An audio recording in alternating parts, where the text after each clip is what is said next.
दौऱ्याचं प्रायोजन काय?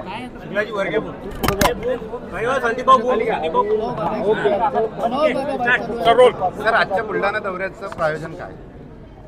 महायुतीने गेल्या 15 दिवसापूर्वी कॅबिनेटमध्ये एक महत्त्वपूर्ण निर्णय घेतला. पीपल एज्युकेशन सोसायटीला 500 कोटी रुपये हा निधी वर्ग केला.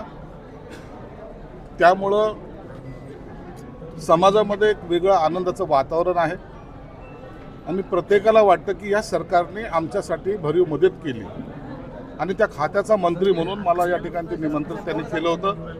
एक सत्कार करण्याचा आणि शासनाचे आभार मानण्याचा हा तो कार्यक्रम आज त्यांनी आयोजित केला होता. म्हणून त्यासाठी आज आम्ही या ठिकाणी आलो.